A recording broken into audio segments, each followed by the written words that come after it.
Anastasia dan kakak-kakak beserta adiknya berputar 180 derajat ketika kelompok pemberontak Bolshevik mengambil alih pemerintahan. Mereka hidup dalam pengasingan dan tewas dengan tragis di rumah pengasingan. Kabarnya nasib mereka telah diramalkan oleh seorang penyihir bernama Rasputin.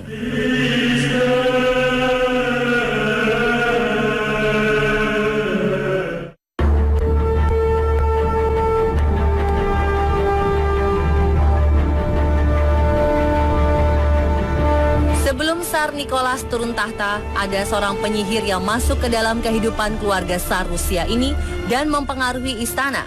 Disebut penyihir karena memang pria ini diduga memiliki kekuatan gaib dalam melakukan pekerjaannya. Penyihir ini bernama Grigory Rasputin. Grigory Rasputin sebenarnya seorang pria biasa yang tumbuh di daerah pedesaan. Keluarganya hidup sebagai petani. Di desa asal Rasputin, banyak anak yang tidak bersekolah dan buta huruf termasuk Rasputin. Namun reputasi Rasputin sebagai penyembuh membuat dia bisa masuk ke istana. Putra satu-satunya Tsar Nicholas, Alexei, mengidap penyakit hemofilia B. Penyakit yang membuat darah sukar membeku, sehingga jika terjadi pendarahan bisa membahayakan nyawa penderita. Karena putus asa oleh pengobatan medis, Alexandra, istri Tsar Nicholas, kemudian memanggil Rasputin untuk merawat anak kesayangannya ini. Pernah suatu hari, Alexei sudah dinyatakan sekarat oleh dokter dan tinggal menunggu waktu untuk meninggal. Alexandra mengabarkan Rasputin dan Rasputin hanya menyuruh Alexandra berdoa dan jangan terlalu percaya dengan pernyataan dokter. Ajaib, perkataan Rasputin benar. Alexei berangsur-angsur pulih dan melewati masa krisisnya. Sejak saat itu, Rasputin menjadi orang kepercayaan Tsar Nicholas. Berbagai keputusan Tsar Nicholas dipengaruhi oleh pemikiran Rasputin. Banyak pejabat yang tidak menyukai Rasputin dan merencanakan pembunuhannya. Walaupun banyak cara dilakukan, Rasputin sulit untuk dibunuh. Tidak diketahui dengan jelas apa yang bisa membunuh Rasputin, namun jasadnya ditemukan mengambang di salah satu sungai yang airnya dingin.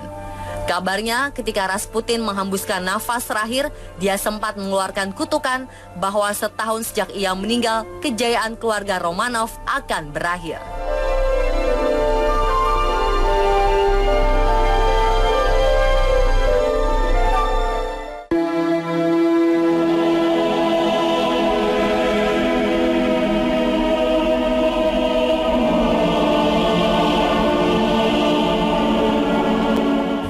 Membenarkan perkataan Rasputin, sekitar setahun dari kematian Rasputin, Tsar Nicholas turun atas tahtanya. Kehidupan keluarga ini langsung berubah 180 derajat. Mereka menjadi tawanan kelompok Bolshevik.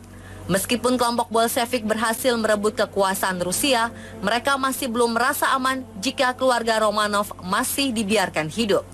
Apalagi angkatan bersenjata Rusia ada yang mendukung keluarga kaisar ini.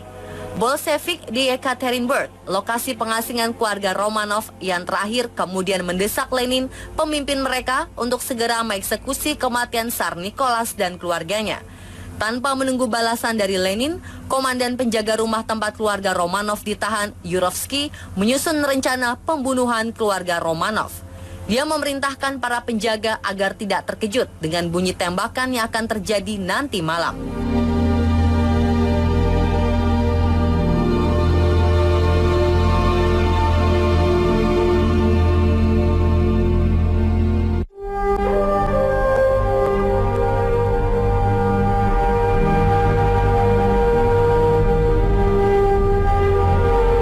Malam itu, 17 Juli 1918, Dr. Borkin, dokter keluarga Romanov, membangunkan Tsar Nicholas dan keluarganya. Dia memberitahu bahwa ada pertempuran besar di kota dan keluarga Romanov diminta untuk pindah ke ruang bawah tanah demi keselamatan mereka. Sekitar jam 1 pagi, seluruh anggota keluarga, sang dokter, dan beberapa pelayan berpakaian seadanya turun ke ruang bawah tanah. Tak lama kemudian, Yurovsky memasuki ruangan yang sempit itu bersama regu penembak yang jumlahnya 11 orang. Setelah berdiri berjajar menghadap para tawanan, pasukan ini menembakkan peluru secara membabi buta ke arah Tsar Nicholas dan keluarganya. Tsar Nicholas langsung meninggal ketika ditembak.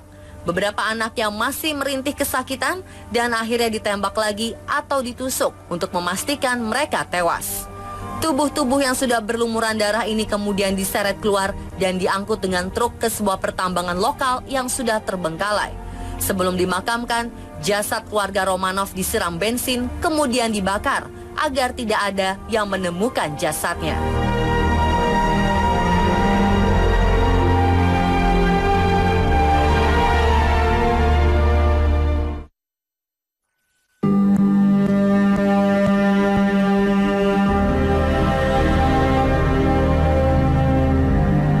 Jasad Tsar Nicholas dan keluarganya tetap berada di pertambangan itu sampai rezim komunis di Rusia runtuh. Seorang investigator bernama Nikolai Sokolov ditunjuk oleh Komandan Tentara Putih untuk mencari lokasi makam keluarga Romanov dan menemukannya. Namun pada masa itu belum ada teknologi DNA yang bisa membuktikan jasad dan tinggal potongan tulang yang tidak lengkap itu merupakan milik keluarga Romanov. Keluarga Romanov lain di Eropa juga tidak mempercayai hasil investigasi dan berharap saudara mereka masih hidup. Setelah teknologi DNA ditemukan, tes DNA pun dilakukan dan terbukti bahwa tulang belulang yang ditemukan di daerah pertambangan lokal itu merupakan milik Tsar Nicholas, istri dan anak-anaknya. Namun hanya 9 tubuh yang ditemukan. Tubuh Alexei dan salah satu putri Tsar Nicholas tidak ditemukan. Pada 1998, potongan tubuh yang ditemukan itu akhirnya dikubur kembali di gereja katedral di Saint Petersburg bergabung dengan makam para tsar lainnya. Agustus 2000, keluarga Romanov diangkat sebagai orang suci oleh Dewan Gereja Ortodoks Rusia.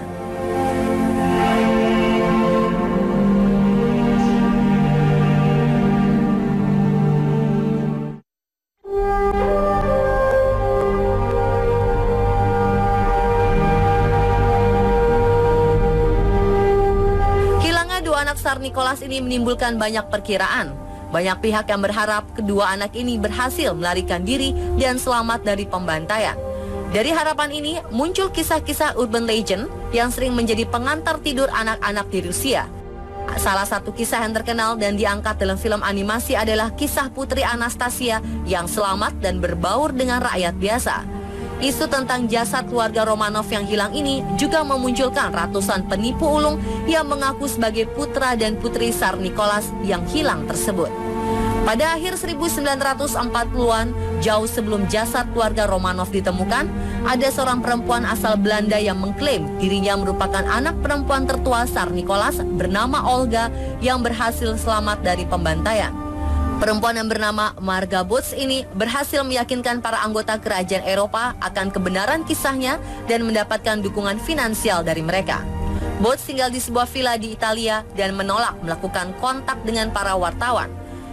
Dia meninggal pada 1976 dan berhasil mengklaim diri sebagai keluarga Romanov sampai akhir hayatnya. Tahun 1958, Duta Besar Amerika Serikat di Jenewa mendapat surat dari seseorang menyebut dirinya sebagai penembak jitu dan menawarkan jasa sebagai agen ganda untuk memata-matai kubu sosialis. Beberapa tahun kemudian, dia mendatangi kedutaan besar di Berlin Barat dan meminta suaka politik dan mengklaim dirinya sebagai Pangeran Alexei Romanov dan menjadi mata-mata. Lama-lama kebohongannya pun terbuka. Pangeran Alexei diketahui mengidap penyakit hemofilia dan dia diminta menjelaskan bagaimana penyakit itu tidak muncul lagi dan bisa bertahan hidup hingga kini, namun dia tidak bisa menjelaskannya. Kasus pengakuan diri yang paling terkenal adalah kasus Anna Anderson. Dia mengaku sebagai Anastasia Romanov, anak perempuan dari Tsar Nicholas.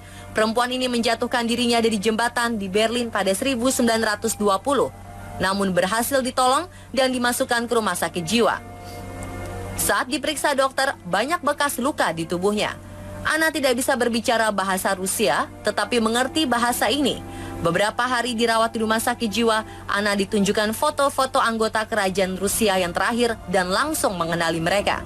Anna pun banyak dikunjungi banyak orang dan menanyakan kisah Anastasia kecil, tetapi banyak mencurigai wanita ini mengarang cerita. Meskipun mencurigakan, banyak yang menaruh simpati kepadanya dan mendukung bahwa dia adalah putri Anastasia yang hilang. Dia hanya trauma dengan tragedi yang dialaminya, sehingga lupa dengan bahasa Rusia. Anna Anderson memiliki lengkungan jari jempol yang sama dengan milik Anastasia. Pada 1938 digelar persidangan antara Anna Anderson dengan keluarga Romanov. Persidangan berlangsung hingga 1977 tanpa kemenangan di pihak manapun. Anna tidak mendapatkan hak atas tahta dinasti Romanov. Keluarga Romanov juga tidak bisa membuktikan bahwa Anna Anderson bukanlah Anastasia. Barulah pada tahun 1980-an, setelah wanita ini meninggal, teknologi DNA mulai berkembang. DNA Anna diambil dan dicocokkan dengan keluarga Romanov. Ternyata tidak ada kecocokan DNA. Pada akhirnya ditemukan bahwa Anna merupakan keluarga petani Polandia.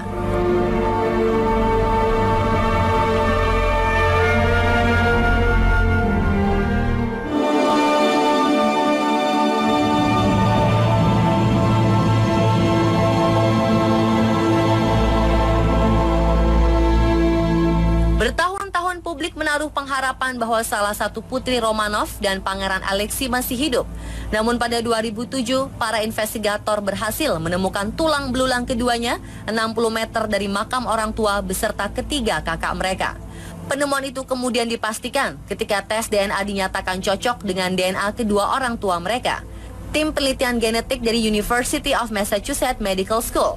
Penemuan ini mengakhiri misteri keluarga Romanov. Meskipun banyak yang kecewa karena semua keluarga akhirnya tewas dalam pembantaian itu, namun penemuan tulang belulang ini menghentikan mitos yang berkembang di masyarakat. Penemuan ini juga diharapkan memutuskan kemunculan orang-orang yang mengaku keluarga dari Tsar Nicholas II yang dibantai oleh kelompok Bolshevik. Pemirsa, itulah kisah akhir keluarga Romanov, keturunan terakhir Tsar Rusia yang harus menderita dan dibantai oleh rakyatnya sendiri.